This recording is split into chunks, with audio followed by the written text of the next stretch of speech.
Wait, hold on. Next question. Do you think Charlie Kirk's a fascist, or was a fascist? Yeah, but for similar reasons to what Pisco said, it's not that I think initially he was more of like a neoconic sort of Republican, which is what I was at the time, and I was a Yeah. big fan of him. But it was Donald Trump and his like sort of movement that turned me against the Republican Party, and it Okay. was the more fascistic sort of Is is ideals that I was against. is Ben Shapiro a fascist? No, Why not? but well, because so I would say that he does like water down fascism. He does a lot to kind of whitewash it, but I don't think that he has like more fascistic ideals, whereas Charlie Kirk's ideals did change over time. He like What is drastically something changed. what is something that Charlie Kirk believed that Ben Shapiro does not also believe that makes Charlie Kirk a Uh, fascist but Ben not a fascist?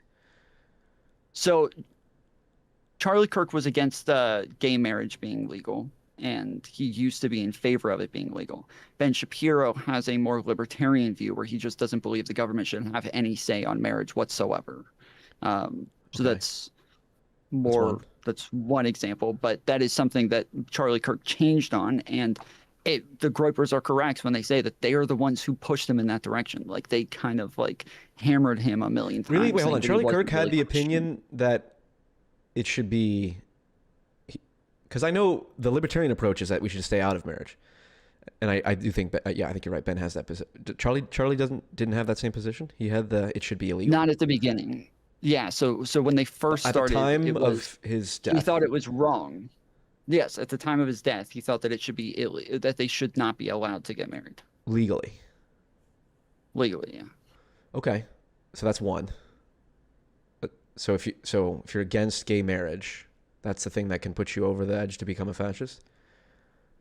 What other No. big ones? Well, no. I mean, obviously, there's Because not Ben going to be Shapiro any thing. ran cover for January 6th and supported Trump, and Trump is a fascist. You would agree, Did right? he? I thought that he was. I thought that he talked about. I thought he said January 6th was like an embarrassing moment for the country Yeah, and that then like he Donald continued Trump to get is. behind him. There's a lot of people that Oh, criticize maybe. Hitler and Okay. then ended up in his, in his core. Um, so how is Ben Shapiro not active? Ben Shapiro, the head of the largest conservative media organization in the United States, arguably, but around there, popular media, advocating for Donald Trump, who is, by I would assume your definition, a very obvious fascist. How does that not make Ben Shapiro a very clear fascist? He might be. I haven't paid much attention to Ben Shapiro when it comes to like his Okay. support for Donald Trump, so I don't know as much about it. But Sure. I probably would say that yeah, actually, like the larger media like creators that their support for Trump does probably put them in that group. But I wouldn't necessarily even call like MAGA a fascist movement. Like I Okay. wouldn't say that they are fascist because I think a lot of them do believe that a lot of their goals are to achieve like, constitutional rights and to make these, more Sure. secure instead of less. But I think that also a lot of them don't care one way or the other. Like I think that if Donald Yeah, I Trump see like that. says like we're It's getting not rid of the just Constitution. yeah, it's not just if you support Trump, you're a fascist. But if you do it like if you're an intelligent person and you're a big, like a Ben Shapiro or a Charlie Kirk, or whoever, and you know what you're doing, that makes you fascist. Okay, that's fine. But Right. this is my point: is if Ben Shapiro is a fascist, effectively, it kind of means like, what does it even like? Because here's I tried to make this point with Pisco. I Hitler's just a think Ben fascist, right? Shapiro's like Hold on. Ben Hitler's a Shapiro says, fascist, right? okay, sure, yeah. So if we're going to use the same word to describe Hitler as Ben Shapiro, it stretches the utility of the word, seemingly, to the point where it's like, well, what does it even mean anymore? Like, that's the point that I think people make quite fairly. Is like, well, if we're going to use, if the word you are using can apply to Hitler, and not like he liked dogs, and so does everyone else. It's like, no, fascist is a pretty specific political term, and the overwhelming majority of people who even know what that word means probably associate it with Hitler amongst anyone else. I mean, I don't know who else. Not that many people can find fucking Italy on a map, let alone know who Mussolini is. But everyone knows who Hitler is. So if we're like, so when you say, well, the right is watering down the word fascism by saying, well, what does it even mean? It's being used so broadly. It's like, or they're just saying the truth, which is that the left is using it so broadly that they're the ones watering it down. I mean, that's again, I'm not like if that was actually the case, I would agree, but I just think that Yeah, fair enough. the That is majority of my people are not perception. calling everybody Fair enough. fascist. I don't know how we would test whose worldview is correct. My perception is that that's how it's being used. I can think of the majority of people that I know in media are not calling everybody fascist. Like Okay, the fair. people on TYT aren't constantly calling people fascist. Interesting, Even that's the fair. majority report, even like, you know, the left wing like leaders of the groups. But if I go look at random, you know, small TikTok creators, they're calling everybody fascist. Okay, like see, all of this them will is- call everybody yeah, fascist. this They'll is call good. me a fascist. That's fair. That's fair. They definitely won't call me a fascist. They will. This is a good thing we can discuss because this is something that people always bitch about is like, Paul, you're just citing random TikTok creators. First off, when I think of normal people or most people, I don't mean most people in media. I mean the average people. Like I legit, have you seen my, the mimetic feudal hierarchies of online politics video by any chance? It's the one where it's like, I don't think so. basically, you know, feudalism. You know, peasants serve knights, knights serve barons, barons serve lords. Imagine that, except that it's just it's like cultural influence. Like Tucker Carlson is like at the top of the conservative media hierarchy or conservative cultural hierarchy, and then below that is like some pretty, you know, B tier journalist, and then below that is like a channel like our size, and then below that is just like your average person who doesn't have any following, or has like 10 followers on Twitter, something like that. When I think of most people, I think of like the most politically engaged person in a friend group of 10 who basically influences everyone else's opinions on the subject. Like, I don't know what your experience has been in different like friend groups or different groups of people, social groups. There's usually, you know, and sometimes there's groups that are just all cohesive because they're all centered around the same interest. But groups that are not centered around interests, whether it's just like friends from high school, from college, from work or whatever, might be like 10 people. And like one or two of them or three of them are the most politically engaged. And then they'll kind of set the tone for the rest of that group. Or at least people will like unconsciously be influenced by, oh, well, my friend who knows politics told me this thing or whatever. Just like any girlfriend in a relationship. Just like any, oh. They all change to their boyfriend's politics. Yeah. Yeah, oh, that's fair. Yes. Okay, sure. I am anti-hate speech, and so I reject that and condemn that, but that's okay. Of course. I will say that is what most people matters to me. Is like, well, the average person on TikTok, it's like, that is what is influencing most people. It's like most people are influenced by the beliefs of the people around them and the people who are being shoved in their face 24 hours a day. More so than journalists. So it's, you know, it's relevant, but like this idea maybe to an like, extent, because a lot of those people on TikTok are not necessarily getting a lot of views because they have a popular opinion. A lot of it could just be like rage bait where they say something ridiculous and then everybody comments and, you know, shares because of how pissed off they are, and they end up getting a lot of the thing. I mean, I've gotten into the TikTok space over the last year and had a lot of fights with people on the left who all say that I'm a Nazi. Like literally, that's what they call me. Anytime I pop up anywhere, they all say, "Oh, there's the Nazi." And yes, our haircuts they are not doing terms. ourselves any favors when it comes to that. But yeah, but yes, they are. I agree that is like.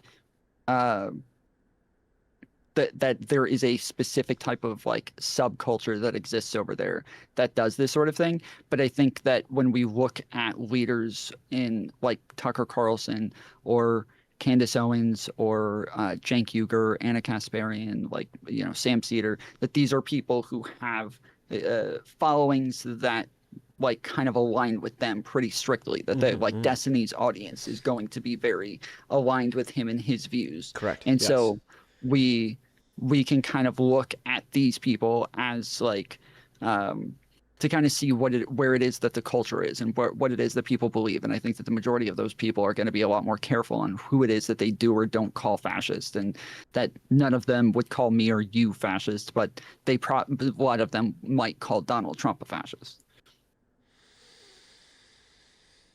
Sure. Yes. I think correct. I think we're both correct. I don't see how. I guess I don't know what I. Where do we disagree? I think the TikTok people are a I think that they are an anomaly. Like, even when we look at what happened after Charlie Kirk died and everybody's making fun of Charlie Kirk's death all over TikTok, that was like very specific to TikTok. Because then when it goes to like all of the Democrat leaders, they're all condemning the shooting, they're all condemning the death, they're all condemning the violence. And that's like the majority of big content creators as well on the left. And so it was just very different from them to everybody else. Yeah, I don't know if Destiny outright condemned violence. I think isn't his channel demonetized right now? It is. He did. That's fine. Yeah, that's fine. I'm not. But he did, and he didn't. Yeah. The more interesting point is, I actually do think social media is much more reflective of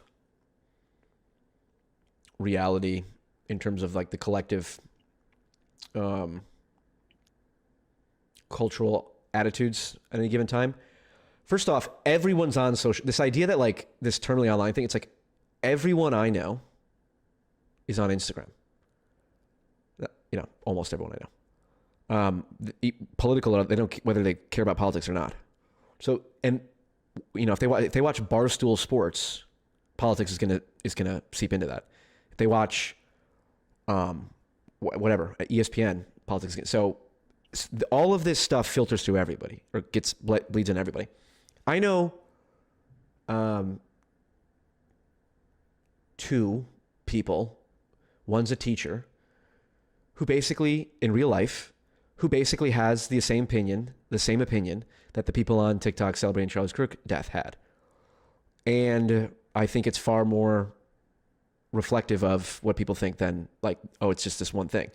There's a reason that Netanyahu is so adamant that Israel or pro-Israel groups acquire and control TikTok. Right? Because it's a very useful propaganda tool that influences the minds of many people.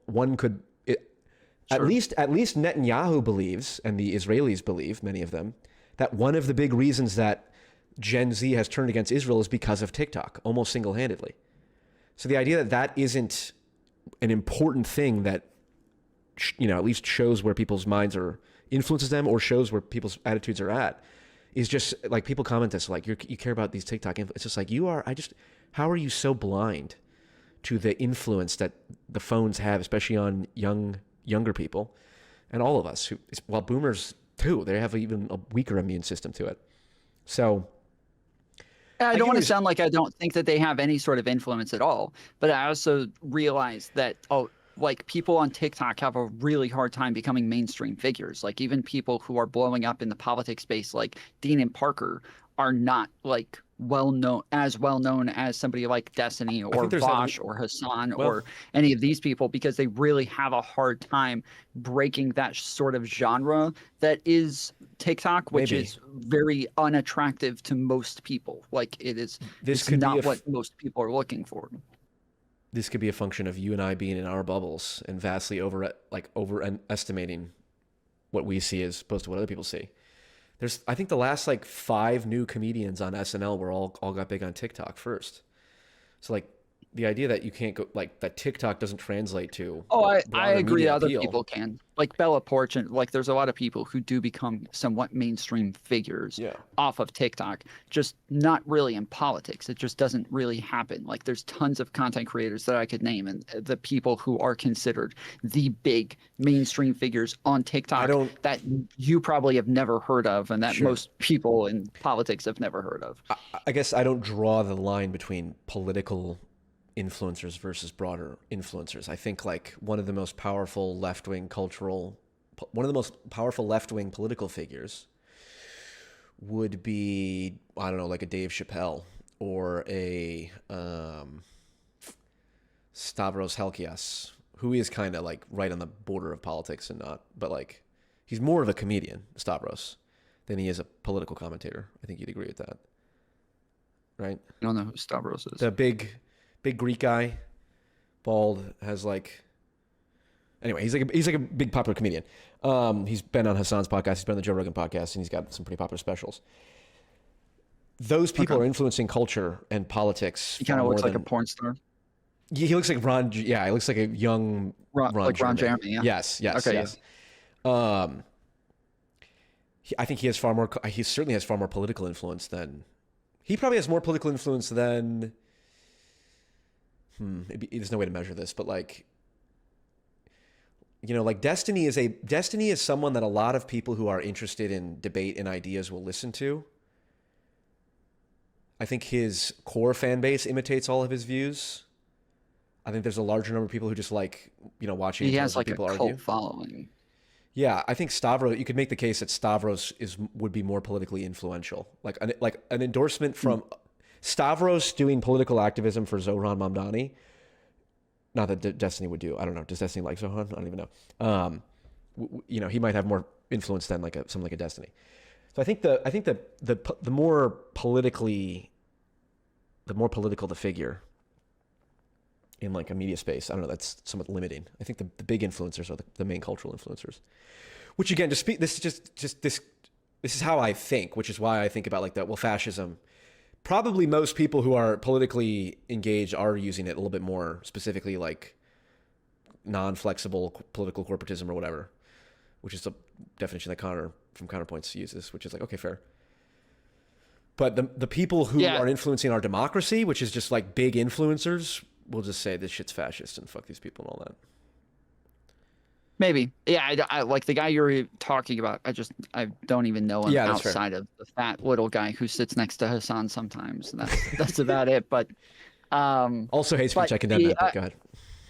I don't like the I don't like the downplaying of like the term fascist. And so like I said, I don't care if people call Trump a fascist or call these people fascist, but it is more so that like they fit the term, they fit the definition, they fit the concept, and that the dangerous like idea that comes from that, it to me is very real. It is a very real thing. Well, and that people kind of downplaying, well, everybody's a fascist today, kind of makes it to where he can't be a fascist now because nobody's a fascist. Yes, there is. It could very easily be the case, and probably is the case, that there are people who are on the side that are being called a name that have an interest in watering it down, and it's not just the responsibility of the people who are overusing it on the other side. I think the more interesting conversation is just how about what are the things, let's just evaluate, instead of saying this is fascist or this is not, because I agree, there's certain things that I agree with fascists on very strongly. Same with communists. There's things I think wealth inequality is a major problem. Sure. I think national identity is a good thing. So I guess, and I'm really over liberalism, Tom. I'm post-liberal now. Liberalism, gay and irrelevant. Okay, we're moving on to something to new. We'll figure it out. We don't know what it is. So well, you can't be a centrist anymore if you're over liberalism. I'm a dark centrist. You're dark centrist. Dark centrist, yeah. I saw. I'm gonna make it my YouTube banner. I saw a meme where it's like it's the political compass. It's like normal centrism is just you're right in the middle of the political compass, and then radical true centrism is it's a perfect circle of like you're at a dot at every position. You share half radical beliefs with the left and the right. You don't share moderate beliefs. Yeah, correct. That's what the only true one in the center is Jesus Christ. That's the only true one in the center. That's kind of how I consider Tim Pool, is that because he's like, he calls himself centrist, but he's also populist, and populist beliefs are fairly farther out to the edges. That would make him a radical centrist because he has more radical beliefs. If Tim Pool's a radical centrist, then I have to. Good riddance to that term. We're on a dark centrism now. Well, let's talk about liberalism and why liberalism failed, and what about that is maybe fascistic. The whole. Well, I think the problem is that you've probably heard the left say that cut a liberal and a fascist bleeds, right? I have heard that. Yes. That's one of the examples I would cite as them overusing the term. Sure, but they're not actually saying liberals are fascists. They're saying liberalism always allows fascism to happen because they're so open with, free speech and let everybody talk and let everybody have their ideas, that the freedoms that they allow fascism to happen. And This is a problem with liberalism. But I would say in the inverse, the problem is liberalism also allows communism and socialism, Marxism to happen as well because they're open with these ideas. And so this is a failure of liberalism to an extent, but it's also like the thing that makes it so great is Sure. that like you can evolve and move into different directions and fail and come back to it. But Yeah, that and is my bigger issue with liberalism currently. that's fair. And they do balance each other out. I was gonna make a video called "Why Society Needs Sociopathic Political Influencers," and the thumbnail would be like Nick Fuentes, Destiny, Hassan. And my point would be, you kind of need these people to balance each other out. Like I think it would be like if only Hassan were around and there was no Nick and there was no Destiny, that would be worse than having all of them around. Would you agree?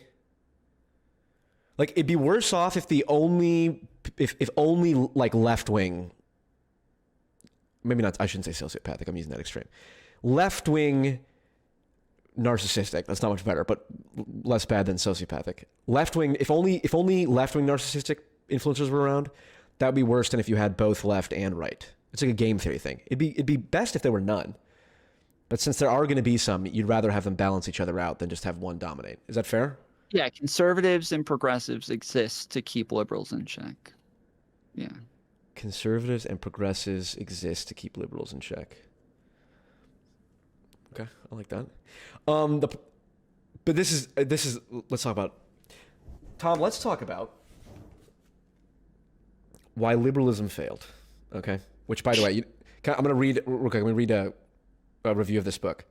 Why Liberalism Failed offers cogent insights into the loss of meaning and community that many in the West feel. Issues that liberal democracies ignore at their own peril. Barack Obama. So if this makes me fascist for reading this, then Alex Jones was right all along, and Obama is a fascist. But liberalism. The problem with liberalism, Tom, is it puts freedom as the highest value. Puts liberty as the highest value. It conceptualizes society as a collection of autonomous individuals rather than a more unified body. And human beings, I would say, in their nature, biologically, are social creatures, we're tribal creatures, we're collective creatures. And That is the fundamental principle of fascism. is that wrong? Isn't that objectively the case scientifically? To That an we are extent, but collective, the tribal idea social- is that instead of them having agency as individuals to make their own decisions and kind of figure things out for themselves, they need, too many options means that you're just more confused and can't pick anything, and so you True. need somebody to just tell you what it is that you want. Hold on, psychologically, that's like one of the most well replicated. It's the paradox of choice. Okay, so far you say it's fascist, but you're agreeing with it as true. Well, I'm saying that yes, the fundamental like idea of it is true, but that doesn't. So it's kind of the paradox of is it free speech or Paradox of the tolerance? paradox of tolerance? Yes, the paradox of tolerance is still like kind of the same thing. Where like that like tolerating more extreme versions of people is likely going to lead to more extreme politics.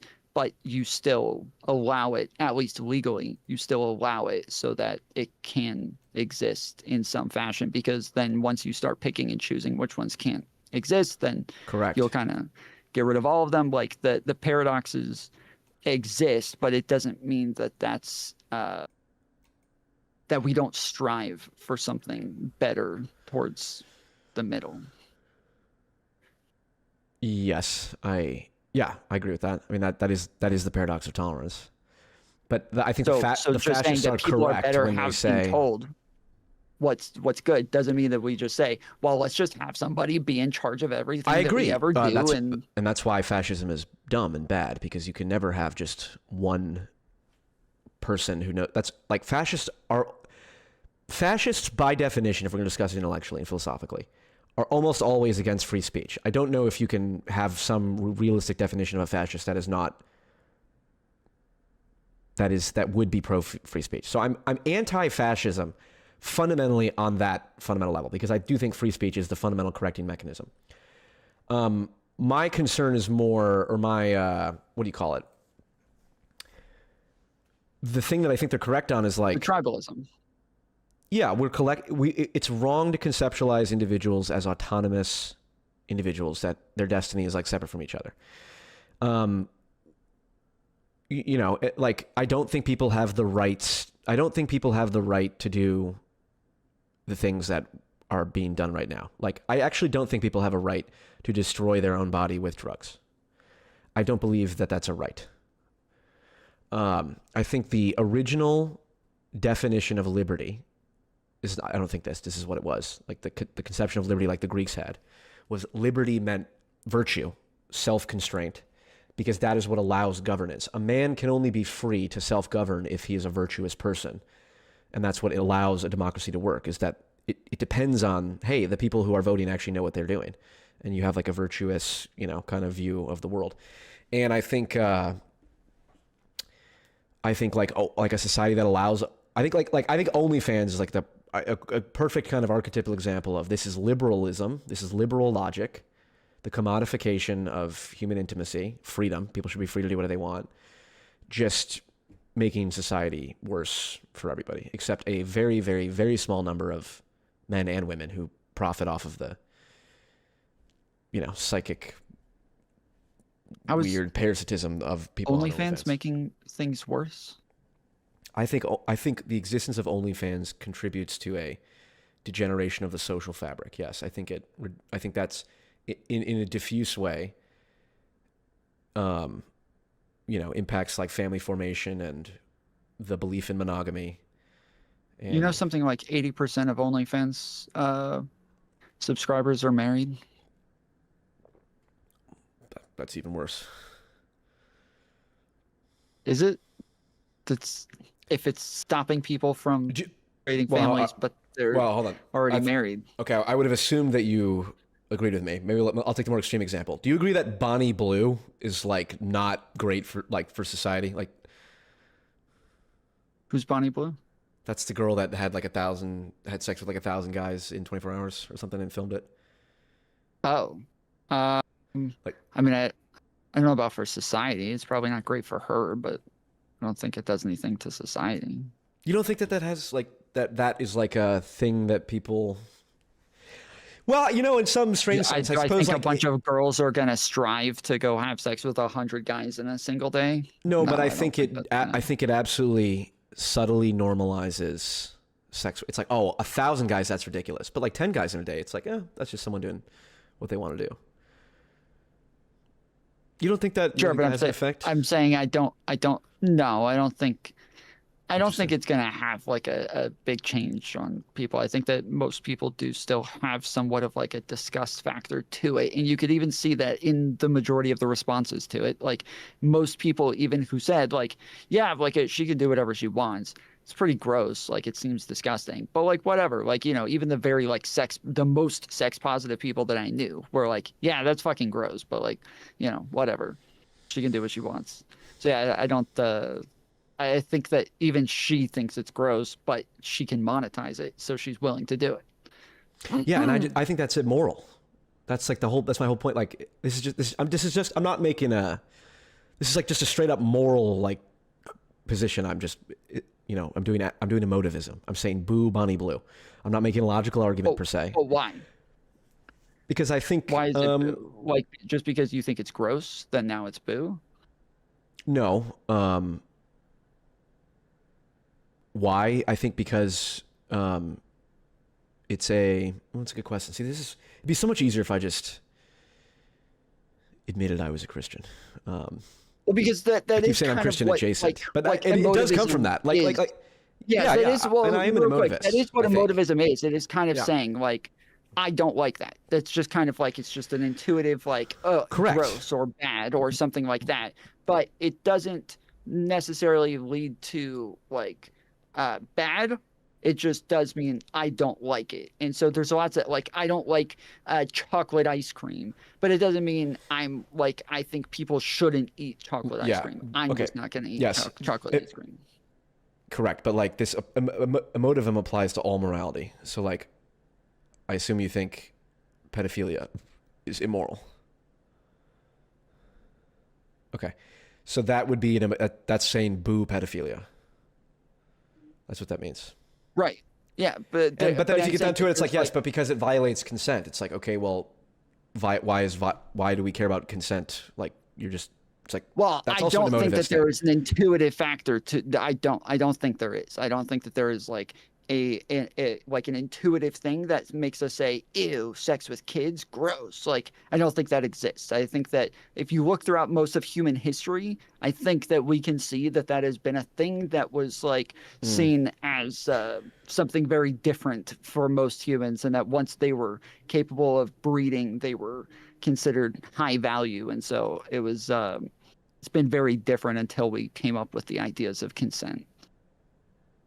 Um, if I was a bigger asshole, I would just start attacking you on this. Brett Weinstein was just on Joe Rogan, and they were talking about this, and I don't actually know how common we have these, conceptions of like, oh, the Greeks, they all, and the Romans had like their towel boys or whatever, and so that was normal back then. It's like, I actually don't think it was as normal as, like, I think a lot of people did think it was gross at that time, but like rich, powerful people did it as a way to separate themselves from the common In morality. different places, we have evidence that different kingdoms like developed faster, and that there were points where they thought it was gross and thought it was bad, and that even if a king did get like a 12-year-old daughter given to them, that people did look at it as a negative thing. But the majority of the time, it was more so that fathers were more protective of their 12-year-old daughters and didn't want to give them up, and so that was like a thing that gave it a pretty negative stench. Was yeah, the people like the protection over your own children, but grown men having an issue with somebody having sex with a 12 or 13-year-old girl, that didn't seem to be as big of an issue. Okay, well, I guess my broader point is just I think it's immoral for someone to treat their body like dirt. I think that goes against the natural order of things. God's law. To the degree that I believe in God, which I probably do, I think there are moral laws to the universe, and denigrating your own body in that way, I think is immoral. Like prima facie. Okay. Um, And I think I mean, most people believe that, whether they can find the words for it, which is why they have a disgust reaction. Because to your point is, well, you find it disgusting, that doesn't mean it's bad. It's like, it's actually the case that all moral judgments are processed in the parts of our brain that processes disgust. That's why all of our moral language is like, I was grossed out by that. Well, that's why I'm saying not I wash all. my hands of this. Yes, but anything that you find to be immoral, you are technically using, I think it's like the insular cortex, I don't know which part of it, the part of your brain that processes like when you see raw meat, or not raw meat, like rotting meat. It's like, it's the same part of our brain. Mm-hmm. So you can't actually separate disgust from moral judgment because they're processed in the same part of the brain. I agree that just because you feel disgust doesn't mean it's morally bad, but also anything you find morally bad will be a sense of, it's disgust is the operative neurological mechanism there. So the problem is that a lot of these things are socialized with us. But it is because a lot of these things again are like socialized, and we do know this because like a lot of the like morals initially were just within one tribe, and that they didn't extend out to other tribes. And so if you had a tribe coming into your territory, you just killed that motherfucker, and there are no second thoughts about it because they don't matter to you. But today we consider the whole world as one big tribe now, and so now our morals apply to everybody equally, instead of just our family and our friends and the people that we engage with. Yeah, and so this is a very different sort of morality, but we still see people suffering in Palestine, and we still have a disgust factor to it, even though that isn't really natural for humans to do. I agree. This is Christianity that did that. We're all made in the image of God. We're all equal before God. We're all take part of the divine essence. Christianity fucked up? Yeah, it fucked up. It got rid of our emotivism, our natural instinct. Which natural instinct? Well, you're saying that all of this is just like a natural thing that exists, and I'm saying God's law was written on the man of every heart. Because yes, but I'm saying obviously not, because like tribes did not engage this way, and that they didn't. Oh, Everything sure. was very Yeah. Well, Jesus had to come and insular. spread the message first. So you're saying that liberalism is failing because you think that there is some sort of natural order that exists that liberalism doesn't acknowledge because they Yes. value freedom over that Yes. like objective existence. Yes. One might phrase it as, what's the healthy opposition to the healthy manifestation of fascism? Right? So the healthy manifestation of fascism, to the degree that you can call it that. And I originally just came up with that phrasing on my own, unprompted. Are the critiques of fascism that it has that are valid? Critiques of liberalism that are valid. And so what's But the again, healthy I'm opposition to asking that? if Who that is knows? some sort of like natural existence. Like I understand you're saying Jesus came, things changed, but that would to me would mean that these are not like natural things for us, and that if even today there's still tribes that exist that have to go out and kill Well, I think somebody it in was order to become a latent. man. No. I think it's like epigenetics. It's like it was latent in our psychology. Natural law was written on the heart of every Part of man. evolution. I got it, but I'm saying that would have been there like in the beginning as some sort of natural thing, and that if even later people didn't change or tribes didn't change, they didn't take on these beliefs, they were still very tribal and insular and still were killing somebody to become a man, like Yeah, man what is sinful what and happened to them. fallen. Yeah, we're sinful. They're not a good job of. So we have to be told that this is what good is, not that it just exists within us and that we have this disgust factor, but we have Correct. to be told this is good, which means that it is not all just like natural, like within us, but that it is something that is We have the innate natural capacity to learn language, but we have to be told what language to use. okay. It's the same. I would say it's the same thing with morality. We have a natural, ideal moral functioning, and we have to be told what that is. And if we don't, we get Bonnie Blue. Okay. Yeah, I don't believe even like most morals are real. I would say the majority of them are things that we create as rules just so we can get along with each other within a tribe, and that's that. Like we are just making them for our existence to continue around each other. Sure. Well, even within those parameters, that then things become objective. Like that's sort of the Well, pragmatist but kind of view of but things. what is Bonnie Blue doing to lessen our Well, existence? that's fair enough. This is my point. It's sort of like, you know, do you think that it's like, do you think it's bad if a young man at age 12 discovers porn and watches porn every day? If it becomes like an addiction, if he's watching it every day, it is likely an addiction, which means that he's prioritizing it over things that he ought to be prioritizing. So then, yes, that would be a negative. But only because it's an addiction. Not like the porn itself is not the bad thing. Only if he's prioritizing it over things that he ought to be. So, like, yeah, if it has some sort of Okay. like detriment to I his guess life. I guess it's more of an empirical question of like. Okay, here's the question. I think that human intimacy is not something that should be commodified. I think when you normalize the commodification of human intimacy, you cause diffuse harm that's difficult to pin down. What about like soap operas? What do you mean? What do you mean? I mean like sexual intimacy. Well, why only sexual though? Like intimacy is something that like sex is something that comes from intimacy, but the relationship between there's two people is something that we well, have like, neurons and yeah. dopamine and stuff connected Well, to, and that also connects to people watching two people in a relationship with their drama and them falling in love and going on picnics and stuff like this. Like these are things that'll put in movies and TV shows and all these things, and that people get off on because they enjoy the like.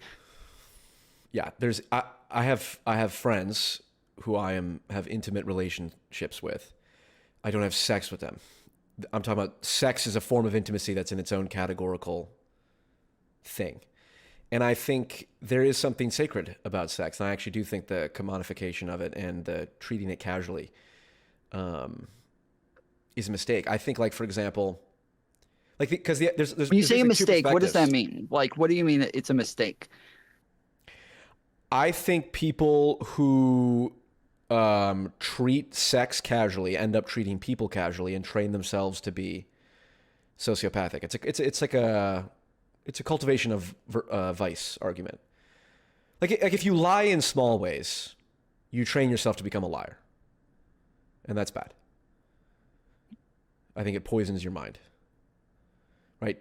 To deceive others, and I think casual sex can be moral, and sometimes is.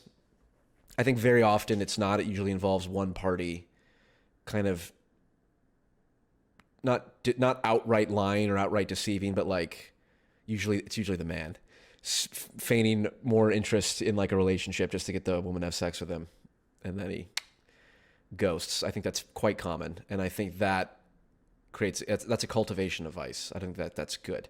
I think that creates people who are immoral, and that causes problems by definition, if we agree that being immoral is bad. But if the women are also just as interested in just having sex, then that problem would no longer exist. And part of the reason that women Yeah. do feign the interest in relationships is because there is like more of a stigma on women not wanting or just wanting to have casual sex than there is on men. So they do feign, oh, I only care about relationships. Sometimes they only want to have sex. Yeah, you don't think there's a fundamental biological difference at play there? You think it's all social stigma? I think there is to an extent as far as how often men want sex, but Yes. not whether or not women want sex. Because, well, obviously, in my not just experience, I grew up a Christian who wanted to like stay celibate, and it was always women who were very fucking pushy all the time. So, yeah. Sure. Yeah. Well, yeah. There's a lot of complicated things going on. Shit testing is certainly a thing. But I get like the example. My broader point of like, I don't think we should treat sex like a casual activity where consent is the only thing that matters. And the example that I thought was pretty good is, let's say a landlord is renting an apartment out to a woman and she's broke and she can't make the rent. Should we make it legal for that landlord to accept sex in exchange for housing? No. But it's Why not? because They're both of the consenting coercive adults. aspect. But they're both consenting adults. Kind of. So the person who is living in the apartment has more to lose than the landlord. And so if the landlord says, hey, I want you to have sex with me instead of giving me money, the person in the apartment has way less of a ability to say no. Sure, but there's all kinds of scenarios. Even though I can't think of one off the bat, I should probably have a more ready answer to this because that is the obvious response. I'm sure there are scenarios that you and I could think of where there is an imbalance, but as long as both people consent, it's still like you can sign a bad contract with bad terms. Where a husband and wife say, "Hey, I'll give you a blowjob if you do the dishes today." No, I'm thinking like super high interest rate on like a loan. Like you can take a loan at such a high interest rate that's like not good for you, but because right now it's set up such that society allows that because it's two consenting adults. Hey, I will loan you this money at this rate, and so long as you are aware, and that person might really need the money because they have gambling debts or some shit, but we still allow that. Do you think that should be allowed? Yeah, but that's because we do consider sex to be something that has higher consequences because you could have kids and then because you could create a life, and that life is the consequence. Okay, you can use birth control though, and if you use condoms, birth control, and you pull out, you're not going to get pregnant. Well, sure, and STDs and things like that. I do think that people might end up changing their ideas of this the better the technology gets, but currently, there's something inside you. I would call it God's law that is causing you to go, yeah, there's just something. We should not normalize people exchanging sex as a form of legal tender for debts, because I'm sure there's always an edge case for everything. So like, are there adults where both parties would probably benefit? Like maybe the landlord and the tenant are like, they like each other, and it's like, okay, actually this could work out, and it's like, and they both end up getting married and have a bunch of kids. Like, okay, that's conceivable that could be the case, but the law and the norms are not meant for the edge case. It's meant for the norm. And I think it's fairly obvious we don't want to normalize that. And you could say, well, Paul, it's just so, it's just so easy. Just tell white women, like, you don't have to do that. Like, all this is doing is giving you another option, because no one's being forced to do it. But once the option becomes open to you, it becomes coercive in a way that's, again, this goes back to the paradox of choice. It's like, well, maybe freedom isn't as free if, like, well, if I can only pay with money and I can't pay it, then I have to go find another apartment. But if I can fuck the landlord and get, do it that way, well, suddenly now this option here, and you say, well, it's the responsibility of the individual to handle all moral dilemmas. It's like, maybe society should be oriented in a positively moral direction. You sound like a communist. I agree with communists on a lot of things. Dark centrist, baby. I don't like communists. Yeah. I absorb all other labels, like dark matter. Do you get my point? Do you get roughly where I'm coming from? I do. Okay. But I think that there's always going to be spectrums, because those things will always exist. So this is kind of like when you with vaccines and Tylenol, there will be spectrums. Sorry. Yeah.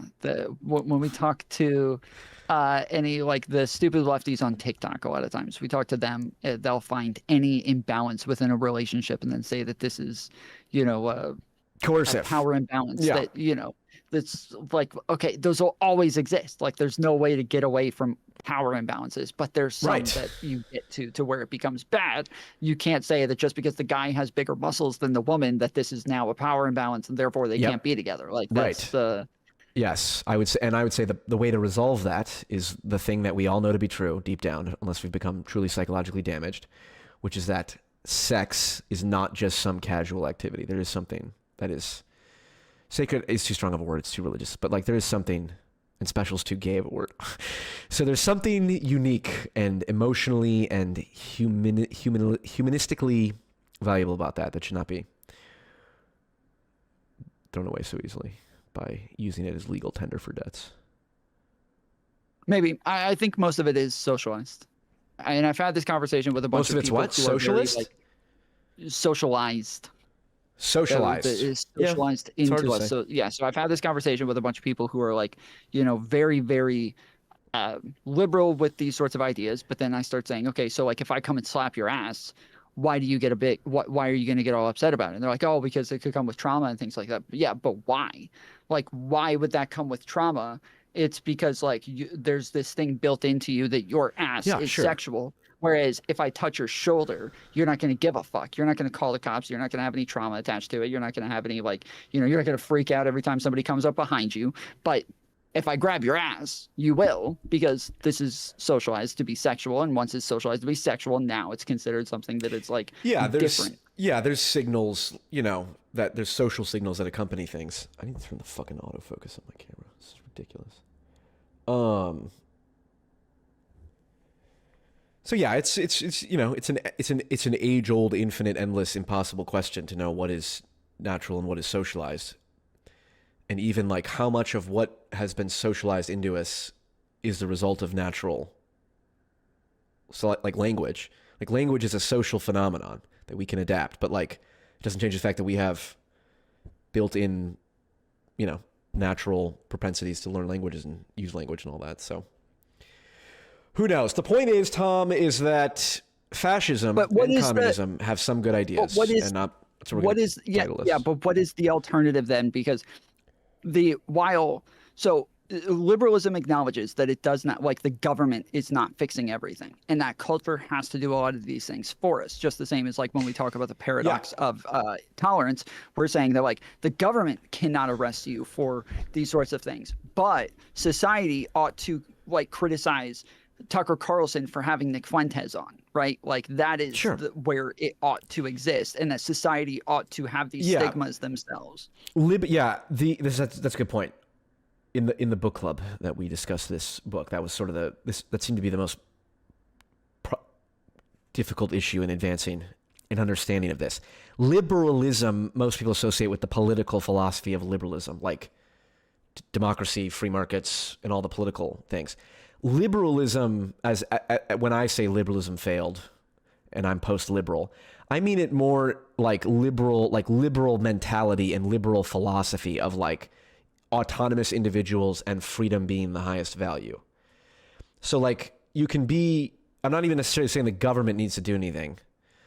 I don't like, for example, like porn. Like I think porn is a drug, effectively. I don't think it's good for anyone. I think the only argument you can make is that there seems to be, my understanding is there seems to be some evidence that when you introduce porn into a community, the rates of sexual assault decrease slightly.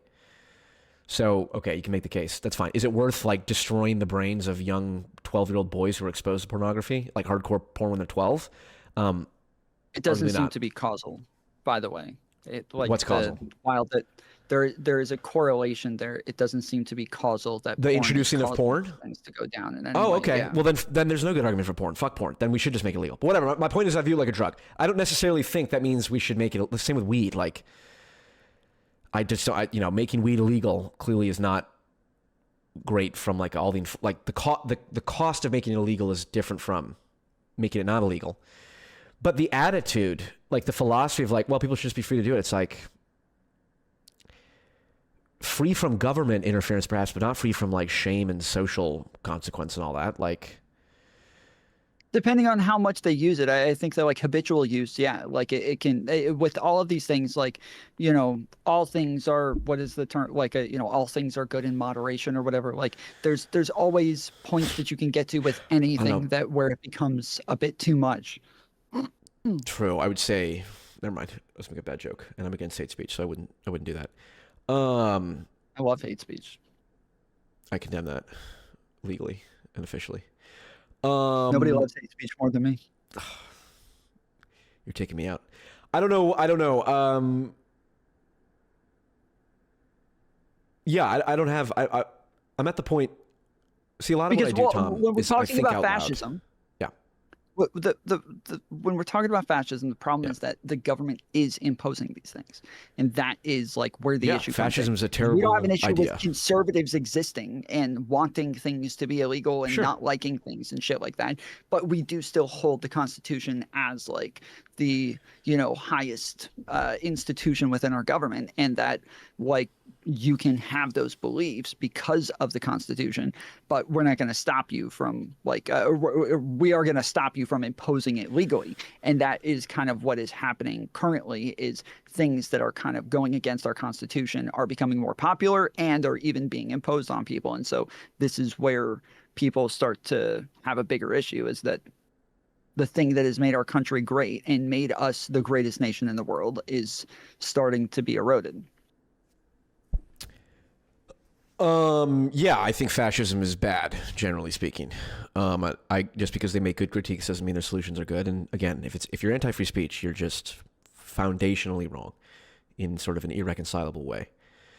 So, but the Constitution, would you say the Constitution is sacred?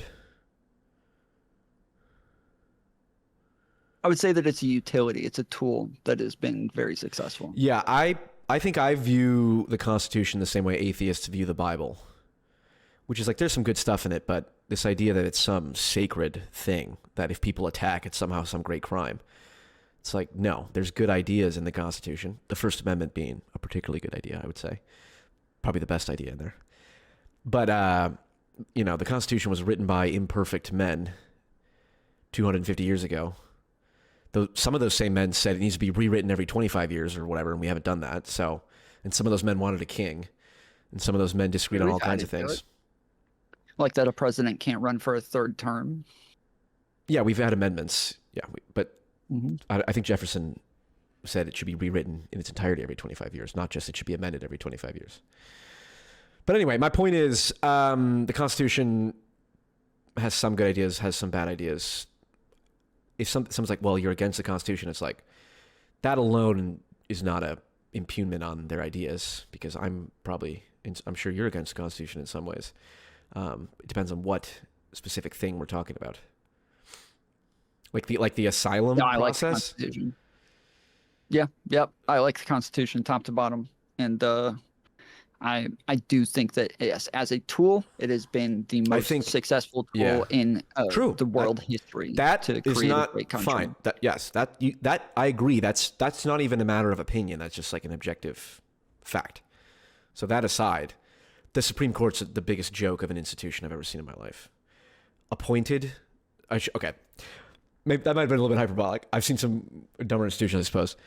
The Supreme Court, the idea that that is even good, like how it's set up, is almost ridiculous. That life-appointed judges who arbitrarily die on a whim, whoever happens to be the president at the time, gets to then cement the nature of the Supreme Court for the next 30 years. Demented, deranged, idiotic.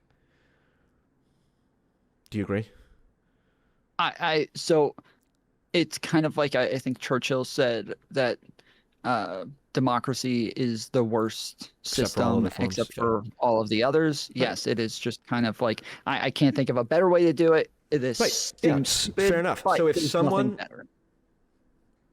well, there's nothing better that's been fried. That doesn't mean there aren't improvements that can be made upon it. So if someone says that I don't really care that much about the Constitution, or someone says, okay, well, first of all, it depends on what they're meaning. But like, when someone says this person doesn't respect the Constitution, it doesn't mean anything to me because I don't respect the Constitution in specific narrow ways.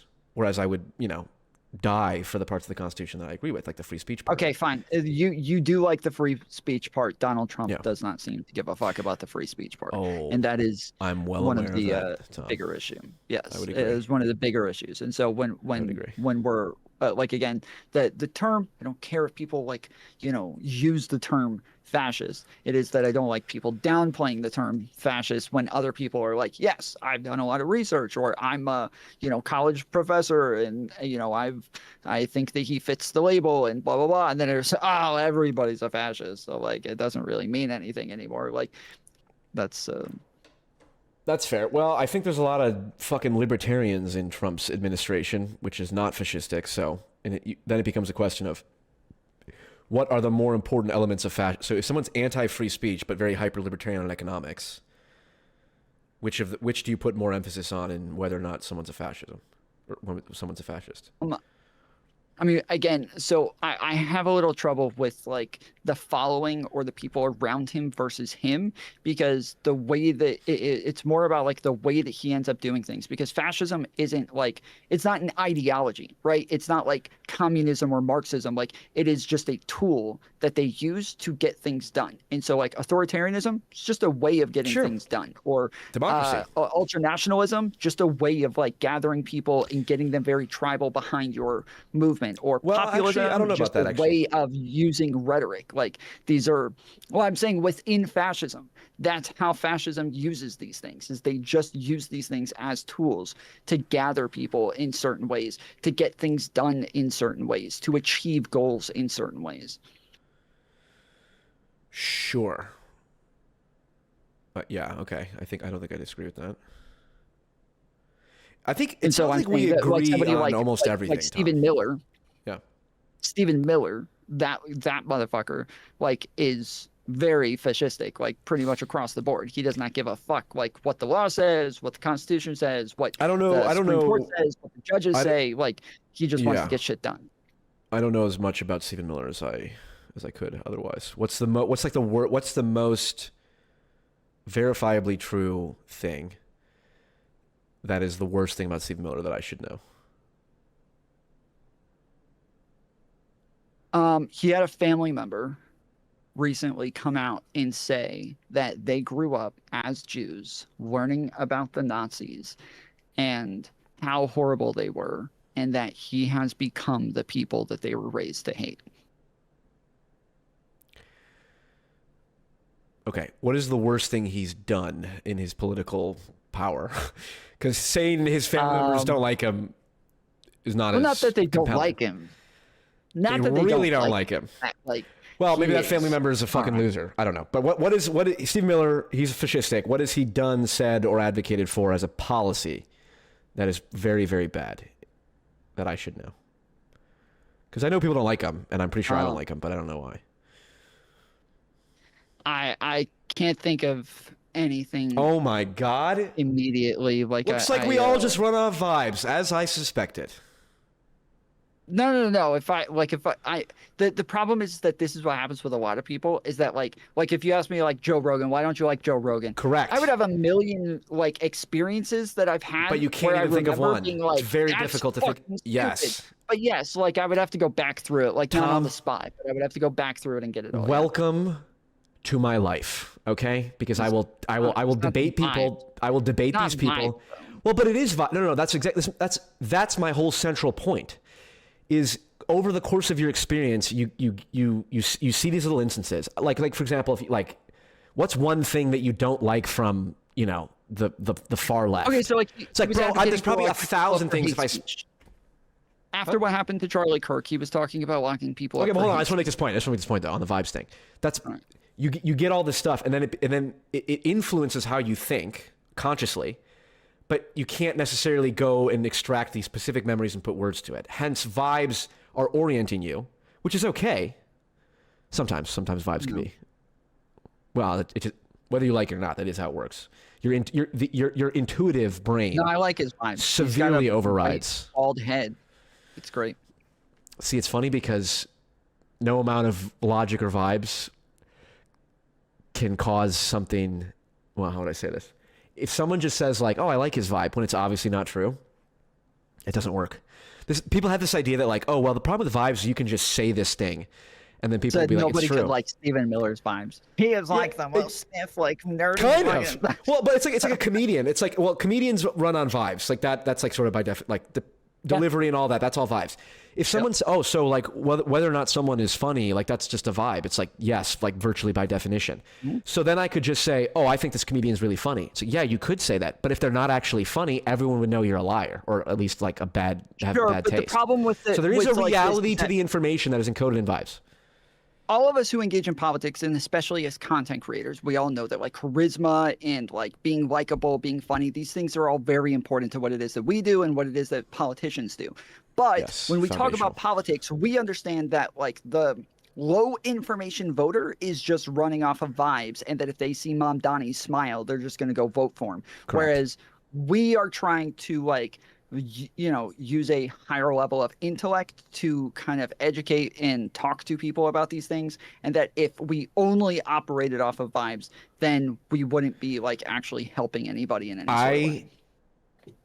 My biggest failure, even though it's not my fault, but my biggest failure is ever once even giving the impression that we should only operate on vibes.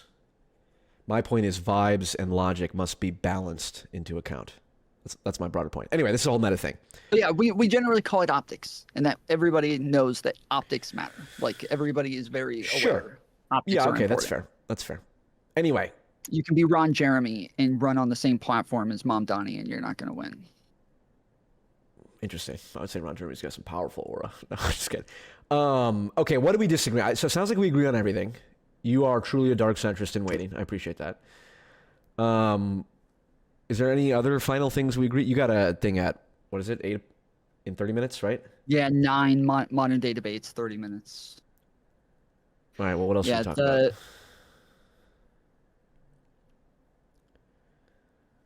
Well, okay, I guess if we're...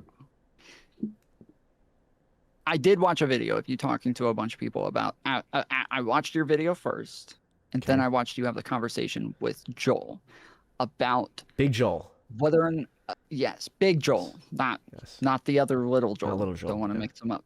Yes, about we need Nick Fuentes. Have you moved off this position, or do you still feel like he is the savior to stop the Israel order? Okay, the vibe that you just gave me with your retelling of how, that you said I didn't say is Jews. your position we need Nick Fuentes and he's the savior of the right. I don't think that's at all in any way, shape, or form my position. I'm almost positive you said those exact words at one point, but go ahead. That's a meme. You're joking, obviously, because at no point did I ever use the word savior.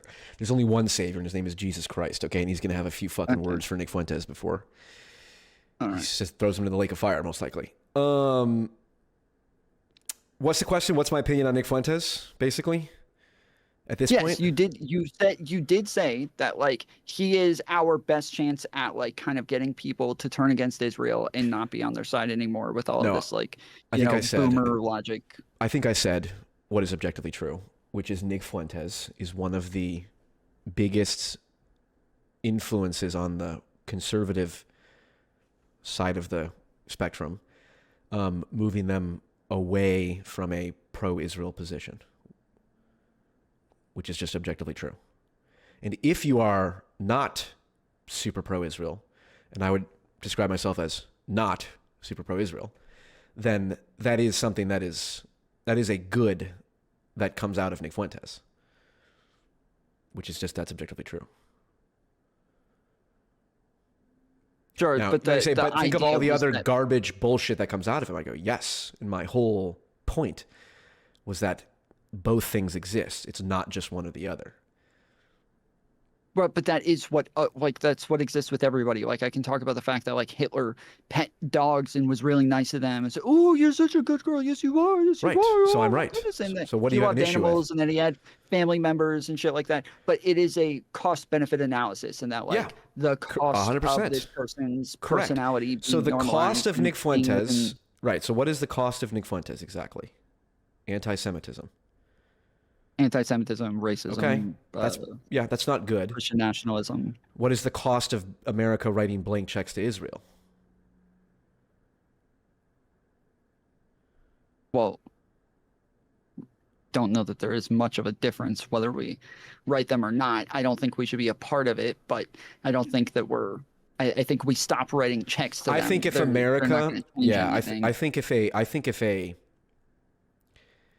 you had an administration filled top to bottom with people who are explicitly, I don't take money from AIPAC, I don't think Israel is our ally the way they're behaving, and we need to decouple our relationship with Israel. I think America could wildly influence what's going on in Israel in a way that we're not doing now because we're just completely deferent to Israel.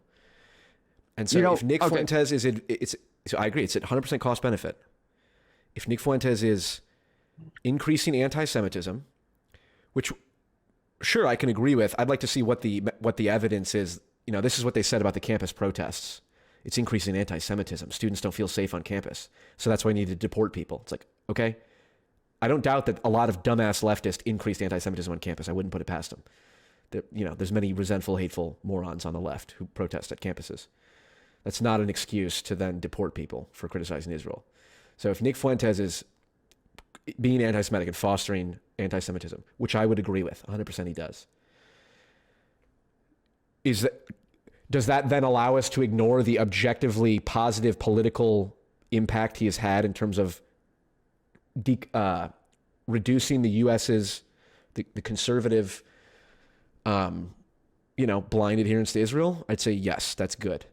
And I'm not even saying it's worth it in the end. Like maybe we're going to end up in the fucking next, first American Reich or whatever. And, and we're all fucked. It's like, okay, fine. I've said that. I say that my whole point was Nick has good and bad to him, and the bad could very easily win out. But to pretend that there's no credit that can be given to anything about him at all is just demented. I don't think anybody says that though. I don't think anybody says that about anybody. That's how the debate felt with Big Joel, but maybe that might have just been me. Yeah, no, I don't.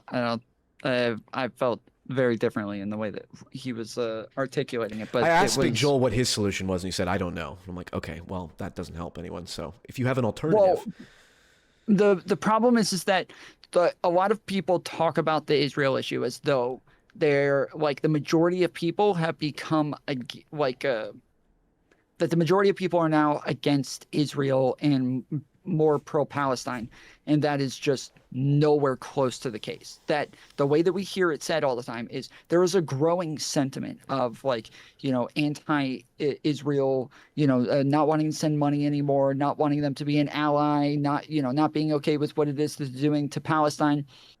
That's if you go look at all the polling across the board, by far the majority of people are still more so on the side with Israel. By No. far the majority of the people. That's yes. no. Hold Yes. on. Well, Even in Gen Z. Majority. No, that's completely wrong. Yes. Hold on. Let's fact check, because that is an important fact that we need to understand. Support for Israel polls by generation.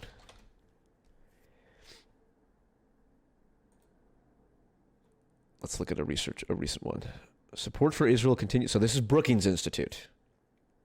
Support for Israel continues to deteriorate, especially among Democrats and young people.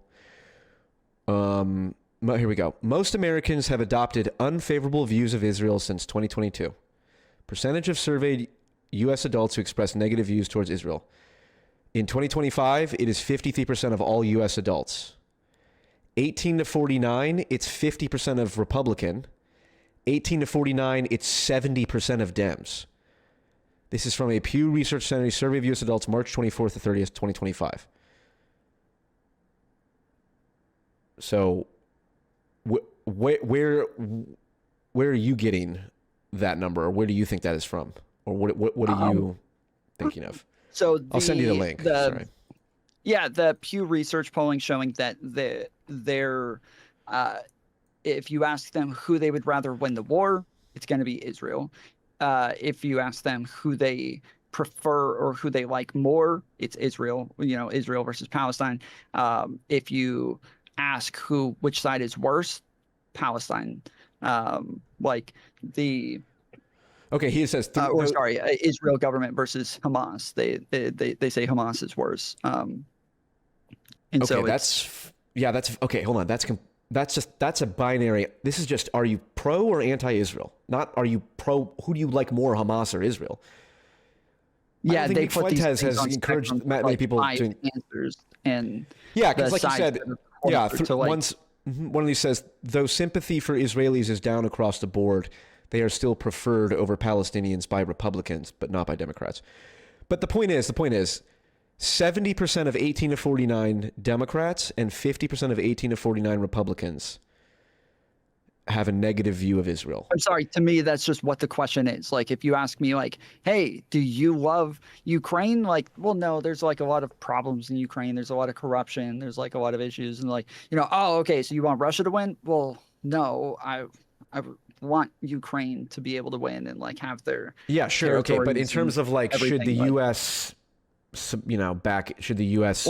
send money to Israel? Well, so I'm saying that like the sentiment overall is that like, yes, I'm still going to be like technically in this case pro Ukraine because I want them to win. I want them to be like, sure, victorious. Okay, I get what you're saying. But I don't like Ukraine in a lot of senses. Sure. My point is, to the degree that more and more people have a generally unfavorable view of Israel, I'm not saying they prefer Palestine over Israel, but generally unfavorable of the U.S. relationship to Israel, a big chunk of that movement is squarely Nick Fuentes' responsibility. That's just... Because people are moving away from Christianity. People are moving away from Christianity. They're not supporting God's chosen people. God's chosen people are Christians. The church is Israel. There's a fucking heresy called dispensationalism that... Separate issue. My point is, I just don't care that much about online anti-Semitism compared to the U.S. writing blank checks to what I believe is a genocidal regime. And I got called an anti-Semite for that. Now, to be fair, I also did say several times you can be a Holocaust denier and not hate Jews, which is a pretty hot take. And, one that doesn't come out very well in the debate. The problem is that hate doesn't matter all that much. Like, when we talk about anti-Semitism, a lot of people, just boil it down to, like, hate. And that's not, when we talk about racism, when we talk about, like, homophobia, transphobia, like, anti-Semitism, all of these things are mostly, we're talking about, like, some sort of unfair discrimination. That's about it. Like, even if you hate a group, you can hate people justifiably sometimes. But if you hate them unfairly, that's when we call it, like, one of these isms or phobias or whatever. And so that's when it would be unfairly discriminatory. And so it's all just kind of comes down to some sort of unfair discrimination. But people like Tucker Carlson, Nick Fuentes, Candace Owens, like a lot of they will always use this like, oh, but I don't hate them. People think I hate them. Like, no, it has nothing to do with fucking hate. It's not. It's not that. Yeah, that's fair. Okay. Well, it would have been more fun to debate you, cartoonish. but so we agree. Nick Fuentes does have some. Well, are you? What are your opinions on the U.S.-Israel relationship? If you could press a button to stop sending aid to Israel tomorrow, would you do it? I don't know if I would stop all aid, but I do think that like we've sent too much, and I think we've been too helpful. Even with like Iran, I think that Iran was like going a little bit too far with what it was that they were building. I think Israel had it fucking handled. I don't think they needed us. I don't think they needed our fucking B-2 bombers. I don't think they needed us to step in at all. And I think it was kind of dumb that Trump did, especially right as they're negotiating a deal.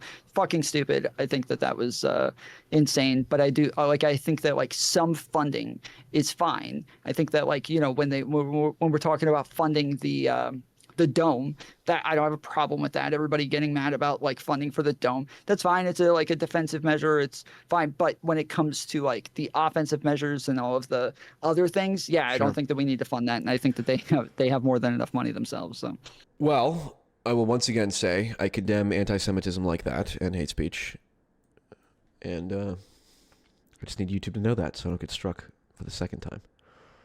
What did I say this time? What? You said that you don't think the U.S. should give Israel as much aid as we do right now, which is anti-Semitic.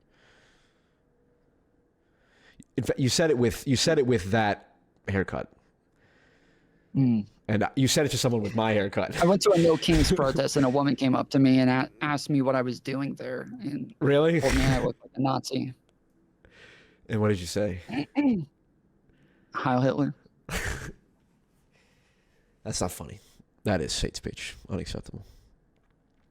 All right. Well, I think Tom. I think you and I are the front lines. I think you and I are the front lines of dark centrism here. All right. No. Okay. No, I am regular centrist. You know. Cringe moderate. That's fine. We need you guys to keep the lights on, and you guys do that, which is cringe okay. Moderate. Yes, exactly. All right. Well, anything else? Cringe moderate liberal. No, I gotta get ready for this other thing. But next time I will hit you up again when you piss me off, and you can gaslight me out of debating you on it again. So I'll see you soon. That's fair. Did I gaslight you out of debating this? No. I was gonna say. I think I destroy. I should be like a Pisco. You're so cooked, Tom. Tom, I just cooked you, bro. Oh my god, my chat's saying you just got so cooked, bro. It does do that. Really yeah, he watches too much Destiny and Andrew Wilson. Do you ever watch him like after he'll go on like Tim Pool? I love Pisco. Love him, best friend in the world. But he so he'll go on like Tim Pool. I think he has some redeeming qualities some of the time. Bro, I fucking rock those people, dude. They got fucking owned. Yeah. I rocked them. I controlled the entire conversation. Like, yeah, it's funny. Yeah. There's a good line. You seen Game of Thrones? Oh yeah. When Joffrey says, I'm watching it for the third time through, I think. Joffrey says, I am the king. And Tywin looks at him and says, any man that must proclaim. Who calls himself the king is no king. And any debate bro who says the other side is cooked has certainly not cooked the other side. Anyway. All right. Fair enough. Good talking. Yeah, we'll talk again. Just let me know. All right. Love you too. Guys, hold on. Don't do the Destiny stuff. Don't, at the end of a conversation, say I love you. That's the ultimate gaslighting, okay? Don't love bomb. I didn't say I love you. You said I love you. I said I love you too. Oh, there we go. Extra gaslighting. That's fine. Tom, I respect you as a commentator and a conversant. And I see a great deal of darkness within you. The good darkness, the dark centrism. Yeah, you drive me fucking crazy every time I watch you, and I get more and more pissed off. But excellent. Well, our conversations are remarkably sane. I enjoy talking to you. Yeah. All right. Godspeed, Tom. Peace. All right. Later, buddy.